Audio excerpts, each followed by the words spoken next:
Qarz va kreditlarni 21 kunda uzish duosi. Allohim, zimmamdagi kredit va qarzlarni sen bilasan. Ularni halol, oson va barakali yo'l bilan uzishimga yordam ber. Mehnatimga baraka ber. Daromadimni tartibli va foydali qil. Meni noto'g'ri qarorlardan asra. Har bir qadamimni to'g'ri yo'lga sol. Qalbimdagi qo'rquv va bezovtalikni ketkaz. Ichimga xotirjamlik va ishonch joylashtir. Bugun va kelajakda kreditni yopishimga sabab bo'ladigan eng to'g'ri va foydali imkoniyatlarni och. Menga sabr, qat'iyat va donolik ber. Mas'uliyatimni mustahkamla.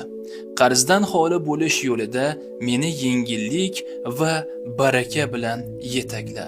Shukrki, sen yordam beruvchi zotsan. Alhamdulillah. Va mana shu duoni o'qib bo'lgandan keyin siz foydali bo'lgan ihsonni amalga oshiring. Kichik bo'lsa-da qilingan ihson barakangizni oshiradi. Agarda siz daromadlaringizni oshirib, qarzdan chiqishni tez xohlayotgan bo'lsangiz, sizni 7 kunlik qarzdan chiqish texnikasi kutib turibdi. Bu texnikani bepul olish uchun kommentariyaga qarz so'zini yozib qoldiring va sizga mana shu texnikani bepulga ulashaman. Sahifamga obuna bo'ling.